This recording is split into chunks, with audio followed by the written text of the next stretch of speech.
Hello, everyone.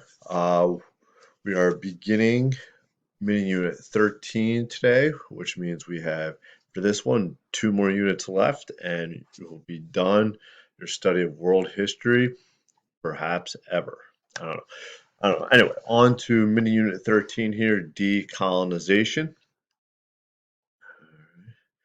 We've been introduced to this concept a little bit before. Uh, There's a couple things. Make sure we look over the vocab. You don't need to do the pictures. Just read over them. You'll be reading take notes today for mini unit 13. Tomorrow will be the reading check. Uh, Note there's a preview in the reading to help the video move along. And you will be able to redo mini unit 12 today from 8 to 12. Here we have our academic integrity expectations. So read over them for all assignments unless stipulated otherwise by your teacher. Response must be in your own words, even when permitted to collaborate with others. Appropriate citation must be used for all information gathered from other sources for this assignment. Specific expectations follows. Make use of the notes, but not other people. This is an individual assignment. As always, if you have any questions, please email. All right, so first our vocab. We have lots of people in this one. Uh, I apologize in advance if when I do butcher then some of these names. So first one here is Aung San Suu Kyi. She's daughter of Aung San and was the winner of a Nobel Prize for democracy in Burma. Term 2 is Sukarno, another leader. We have 3 is Suharto, leader of Indonesia, when it turned into a police state. 4 is Jomo Kenyatta. 5 is Mobutu Sese Seko. 6 is Ahmed Ben Bella. 7, this is our first place, is the Transcaucasian Republics. And our last 3 are concepts. So we have dissident. This is a person who's against a government policy. 9, the federal system.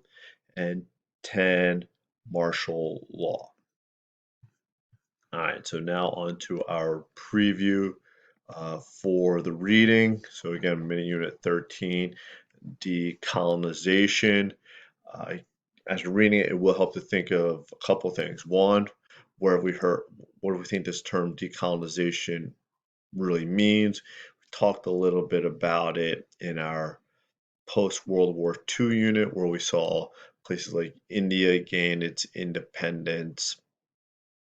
So most of these places we're going to be looking at are going to be post 1950, and we're going to start off with this review about some of the causes, especially the role of World War II, and the role of African nations gaining independence. We have a section here on Ghana, which is the first, and then Congo and Angola. And then on to some of the challenges of democracy being established in these new states. And one of those challenges we'll see in a case study in a civil war in Nigeria. Then we'll move on to Asia, looking at Central Asia.